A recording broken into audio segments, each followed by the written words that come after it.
GMNA uses artificial intelligence for generated speech, visuals, and production. AI-generated content may contain errors. Please verify important information before making decisions or taking action.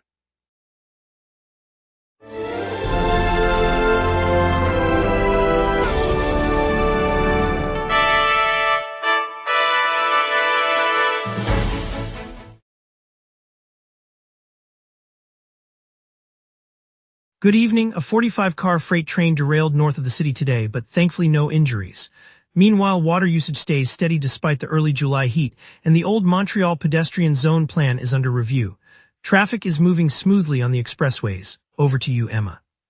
The Beyond Opinion seminar begins Thursday, offering 3 days of community conversations at the Maison de la Culture, featuring local writers, artists, and activists. Sessions run from 10 a.m. to 6 p.m., with morning panels on urban storytelling and evening workshops on collaborative art projects open to all residents. Admission is free, and participants receive a complimentary booklet. Light refreshments are provided during each coffee break throughout the 3-day program. We have a full lineup of stories awaiting, but before we dive into the evening, let's begin together tonight now. Good evening, Montreal. Earlier today, a freight train carrying 45 cars left the rails on a line north of the city. Officials confirmed that no one was injured and that the derailed cars did not release any hazardous material. Emergency crews quickly secured the site and evacuated residents in the immediate vicinity as a precaution. The rail operator has halted traffic on the corridor, while investigators from provincial transport authorities begin a formal inquiry into the cause. Preliminary reports indicate the train remained intact despite the derailment, and there were no fuel or chemical leaks. Local authorities have asked nearby neighborhoods to remain alert while cleanup and safety checks proceed. Residents were advised to stay indoors until the area was declared safe by the fire department. The investigation will assess track conditions and mechanical factors before service can safely resume. The city's water department reports that demand has held steady despite the early July heat wave sweeping the island. While temperatures have pushed many to run air conditioners and fill pools, residential usage has not shown a noticeable spike. Officials say the steadiness is crucial as crews work on a weakened main pipe that remains out of service. The municipality continues to urge households to limit showers, laundry cycles, and outdoor watering until repairs are completed. Engineers warn that the aging conduit could burst under prolonged high demand, potentially forcing emergency shutoffs. City spokespersons stress that each liter saved helps keep pressure stable and protects neighborhoods from service interruptions while the summer heat lingers. The appeal remains in effect as work progresses through the season. Residents in the Plateau and Verdun neighborhoods have reported lower than usual meter readings, reflecting the collective effort. The city administration has ordered a fresh review of the controversial Kingdom of Pedestrians scheme in Old Montreal, tasking the Urban Planning Service with drafting a comprehensive plan that eases traffic snarls while preserving vehicle access through the historic streets. The project, first championed by former Mayor Valérie Plante, aimed to turn the core of Old Town into a largely car-free zone. Mayor Soria Martinez-Ferrada's team says the new assessment will balance pedestrian safety with the need to keep deliveries and resident traffic flowing. Officials stress that the review will consider alternative routing, timed access, and infrastructure tweaks to calm congestion without erasing the district's charm. The Urban Planning Service is expected to present its findings before the end of the summer, signaling a shift toward a more flexible mobility approach in the heritage area. Residents of the Villeray-Saint Michel Park Extension Borough gathered on Monday morning to demand that the city and Tennis Canada overhaul the proposed redevelopment of Gerry Park. The plan, unveiled earlier this year, calls for expanded tennis facilities and a reconfiguration of existing fields. Local families and youth baseball teams argue the design overlooks the park's long-standing role as a neighborhood playground and a venue for organized baseball. They are asking officials to incorporate more open space for community sports and to preserve the baseball diamonds that host dozens of young players each season. City representatives have said they will review the feedback, while Tennis Canada has not yet issued a formal response. Community groups plan a public forum next week to present alternative designs and gather broader input. Organizers hope the meeting will influence the final plan before construction begins later this year. Hydro-Quebec has announced a plan to add 35,000 paid positions in communities outside the province's major cities by 2035. The recruitment drive targets smaller towns and rural areas across Quebec, including locations such as Drainville. A provincial government spokesperson said the province must intensify efforts to promote the advantages of regional living. Funding will come from Hydro-Quebec's capital budget, focusing on renewable energy, grid upkeep, and customer service. The government will work with municipalities to align housing and services with the new workforce. Officials expect the new jobs to be distributed over the next 12 years, creating employment opportunities far from Montreal and Quebec City. The government's call for stronger marketing of rural life comes as the utility moves forward with its hiring target. Coming up, we'll break down how Quebec students will check their ministry exam results online this Tuesday. Plus more, we will be right back. If you run a venue, a comedy night, a concert, a fundraiser, you already know the hardest part isn't the show. It's selling the seats. Theaterfiller changes that. In minutes, you're set up with your own ticketing page, QR code delivery, and a door scanner. No technical headaches. No middleman taking a cut of your night. Your event, your tickets, your revenue. Go to theaterfiller.com and fill every seat. Welcome back. I hope you enjoyed that break. Up next, Emma Leclerc brings us the local stories shaping our neighborhoods tonight, right after this. Emma Leclerc, the Ministry of Education is set to roll out this year's provincial exam results online for the first time. Starting tomorrow, students across the province will be able to log into a government authentication portal and view their scores instantly, rather than waiting for the usual mailed notices. Officials say the digital rollout aims to speed up access and cut down on paperwork, letting families see results as soon as they're posted. The new system requires each student to verify their identity through the secure service before the marks appear. Education leaders hope the change will simplify the end-of-year process for teachers, parents, and the students themselves. Keep an eye on your email or the ministry's website tomorrow to see if you've met the thresholds for your next steps. Quebec's government has announced the end of its long-standing freeze on converting land for farming. Starting in January 2027, a new regulation will permit the expansion of agricultural acreage across the province. The policy shift reverses a moratorium that had barred any new farmland development for several years, a move officials say will help address supply concerns and support local growers. The Ministry of Agriculture will oversee applications, requiring an environmental assessment for each parcel. Farmers and landowners can now submit requests to reclassify eligible land, potentially opening thousands of hectares to cultivation and creating new jobs in rural areas. Critics argue the change could pressure natural habitats, while industry groups welcome the added flexibility. The decision arrives as provincial leaders seek to boost food security and rural economies, marking a significant adjustment to Quebec's land use strategy. Air Liaison has filed a legal challenge against the provincial government after the Ministry of Transport abruptly ended the airline's financial assistance. The carrier says the termination came without any notice or prior consultation, violating the terms of the original support agreement. The dispute, which began on Monday morning, remains unresolved as both parties prepare for court proceedings. Officials from the Transport Ministry acknowledged the decision but declined to comment on the timing. For travelers, the outcome could affect ticket prices and flight availability, especially on routes that relied on provincial subsidies. The airline stresses that the sudden loss of funding threatens its ability to maintain current schedules and keep fares affordable. Airline employees and associated service providers fear job cuts if the funding gap persists. The case now proceeds through the legal system, with both sides awaiting a judicial ruling. 2 young adults are now in critical condition after a rescue attempt on the Latching Canal on July 4th. Emergency crews were called when one person slipped into the historic waterway, a popular spot for cyclists and walkers. A second individual jumped in to try to pull the victim out, and both were pulled from the water by first responders. Paramedics rushed them to hospital, where doctors say their injuries are severe. Montreal officials confirmed the incident and said an investigation is underway to determine how the fall occurred. The accident occurred 2 days ago, and the canal, a historic waterway, often draws families for weekend outings. The canal, which sees heavy recreational use, will remain closed while safety checks are completed. Residents are reminded that the waterway's currents can be strong, especially in summer heat. Summer McIntosh shattered the world record in the 200-meter butterfly on Saturday at the Canadian swimming trials in Montreal. Her time eclipsed the previous mark of 2 minutes 9 seconds, setting a new global standard. The achievement came as the national qualifying meet wrapped up, determining the team for upcoming international competitions. McIntosh, already a household name in Canadian swimming, delivered the record-breaking swim in front of a packed pool deck, sparking cheers from spectators. Local fans celebrated the milestone, confident it strengthens Canada's medal chances. Officials confirmed the time met all criteria for ratification. The performance adds a fresh highlight to a meet that also saw several athletes secure spots for next year's World Championships. As the trials conclude, swimmers now turn their focus toward training camps and the next stage of competition. Let's get a look at your evening forecast with our meteorologist for tonight. Steady high pressure under a swift western, jet stream locks in clear skies, and midsummer heat. On this day, the city sweltered to 34 degrees Celsius, in 2025, a record set during a persistent heat wave that pushed the province into its hottest July stretch. The coldest reading for July 6th came at 14.7 degrees Celsius in 2020, when an unusually strong Arctic dip slipped south, blanketing the island in frost.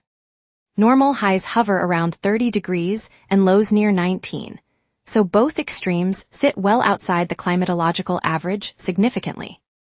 The live radar shows a completely quiet return with no echoes across the province. A shallow, dry air mass sits beneath the high-pressure ridge, and the western jet streams aloft are moving briskly but without any embedded disturbances. That stable configuration means no showers will develop, and the clear sky will persist over Montreal through the night. I now turn to tonight's outlook. At 6 p.m. Montreal sits at 27 degrees Celsius under a mainly clear sky, humidity 25%, and a gentle southeast breeze of 8 kilometers per hour. The atmosphere is dominated by near-average pressure that is holding steady, so the ridge that has been capping the region shows no sign of weakening. Overhead, the jet stream races westward at roughly 108 kilometers per hour, steering any upper-level disturbances far to the north. With the sun setting around 8:45, temperatures will dip to 18 degrees overnight, while the UV index reads 7. No precipitation is expected, and there are no active weather alerts. That brings us to the 5-day overview.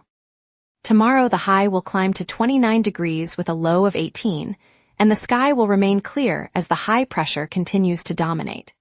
Wednesday brings a modest rise to 30 degrees, low 19, and partly cloudy conditions as a weak frontal boundary nudges the western flow, adding a thin veil of clouds. Thursday sees the first measurable rain, with a high of 31 and low 20, and a 35% chance of showers as the jet stream dips south, allowing a moist airstream to slide in. Friday follows with a cooler high of 25, low 18, and a 45% rain chance as the trough deepens.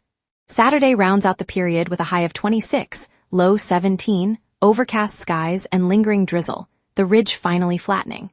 No severe alerts are in force. And that's your weather. Remember, the local sunset is also available as a podcast.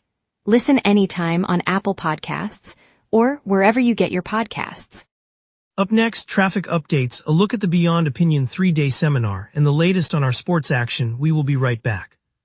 If you run a venue, a comedy night, a concert, a fundraiser, you already know the hardest part isn't the show. It's selling the seats. Theaterfiller changes that.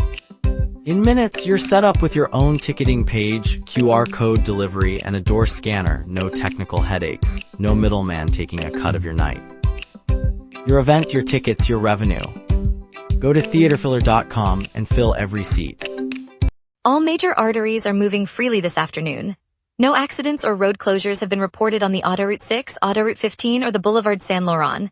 Traffic on the Rue Sainte Catherine eastbound remains light and the downtown loop is clear. The bridge over the St. Lawrence shows no delays and the commuter rail lines are operating on schedule. Drivers can expect a steady flow through the evening rush, with the Autoroute 6 picking up a moderate pace after 6 o'clock. The Boulevard Saint Laurent may see a slight build-up near the interchange with Rue de la Mountain as the day progresses. If you're heading west on the Autoroute 15, expect a gradual increase in volume around the Claudette exit. Overall, conditions are favorable, so you can plan your route with confidence. Evening commuters should allow 5 minutes near the Pont de la Confédération as traffic thickens. Parking on St. Catherine remains abundant, but circulation slows near the bus terminal after 7 o'clock. Montreal's jazz heartbeat continues at the Festival International de Jazz, filling venues citywide and the streets with world-class improvisation and spontaneous jam sessions, perfect for a summer night out. Whether you're a longtime fan or a curious newcomer, the open-air stages and surprise collaborations make every set feel fresh. The fireworks competition lights up La Ronde each evening, with dazzling displays from teams around the globe, turning the skyline into a canvas of color. Families and night owls alike gather on the boardwalk to watch the pyrotechnic battles, a perfect backdrop for a summer evening. Tonight at 6, the Norwood Seventh-day Adventist Church opens its doors to Beyond Opinion, a free 3-day community seminar inviting residents to explore ideas and dialogue in a welcoming setting. Looking ahead, the Quartier des Spectacles will transform from the 7th of July with the Festival International Nuits d'Afrique, a 4-week celebration of African, Caribbean, and Latin rhythms that promises street parties, dance, and cultural immersion. And now here's Jason with sports. Here's the latest on Montreal's teams, from the pitch to the ice. CBC Sports Soccer reports that Evelyn Badu delivered a hat-trick as the Montreal Roses overwhelmed Vancouver Rise, posting a 5-1 victory in the Northern Super League on Saturday. The offensive display highlighted the Roses' attacking depth and gave them a strong boost in league positioning. CBC Sports NHL confirms the Montreal Canadiens have dealt veteran forward Brendan Gallagher to the Vancouver Canucks in exchange for future considerations. The move ends Gallagher's tenure in Montreal, opening a roster spot and signaling a shift in the Canadiens' forward lineup heading into the upcoming season. Montreal honored officially forward Brendan Gallagher with honorary citizenship at City Hall on Thursday afternoon, June 25. The ceremony recognized his contributions to the Canadiens and the community, cementing his lasting legacy beyond the rink. Goaltending legend Carey Price was elected to the Hockey Hall of Fame, joining the 2026 class alongside Pekka Rinne, Keith Tkachuk, and Cindy Curley. The Montreal native's induction underscores his lasting impact on the franchise. PME-MTL, the province-wide support network headquartered in the Plateau and active in every borough from Verdun to Rosemont, is at the heart of Montreal's entrepreneurial pulse. The city announced a $36.7 million investment to renew its partnership with the PME-MTL network, allowing it to keep delivering low-interest loans, targeted grants, and hands-on coaching to small and medium enterprises across the island. With this boost, local cafes, tech startups, and artisanal workshops gain the breathing room to weather economic uncertainty and to scale sustainably. It's a reminder that when Montreal backs its own makers, neighborhoods thrive and the city's character deepens.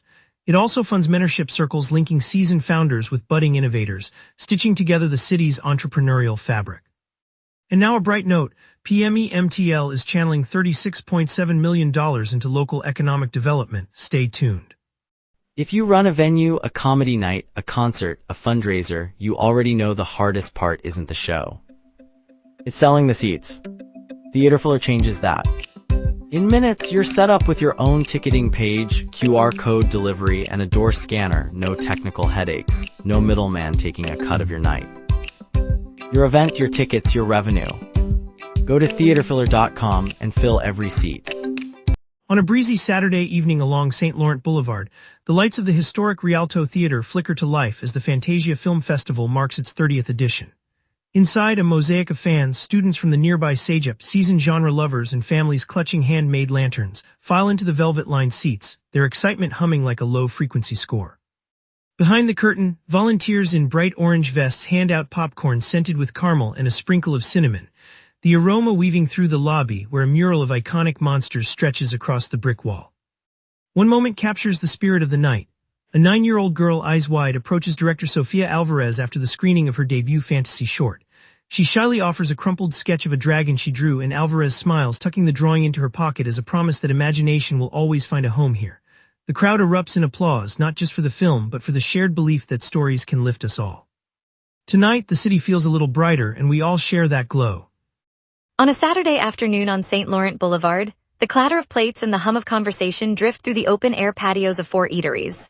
At Le Petit Miroir, chef-owner Amélie Dubois greets regulars with a smile, shaping a beet-infused tart that catches the light. Down the street, the kitchen at Maison du Soleil erupts with laughter as a sous chef flips a caramelized pork belly, the scent drifting onto the sidewalk where a family of 3 watches. Across town in the Plateau, Hirot Tanaka's tiny ramen bar serves steaming bowls that fog the windows, each slurp a celebration of craft. Near the village, the pop-up garden at La Table Verte offers a garden-to-plate salad glistening with edible flowers, the colors mirroring the sunset behind the stone facades. When a national culinary survey announced its list of the 10 best new restaurants in Canada, 4 of those coveted spots bore Montreal's name. The moment the names were read on live radio, a collective cheer rose from the terraces, a reminder that the city's culinary heartbeat is louder than ever. Montreal's flavor is a quiet promise that good food brings us together. Thank you, Montreal, for joining us tonight. That incredible world record swim by Summer McIntosh reminds us why we love this city's talent. Stay tuned for more stories tomorrow, from local breakthroughs to the big headlines shaping our community. I'm Mark Beaumont, and we'll see you then.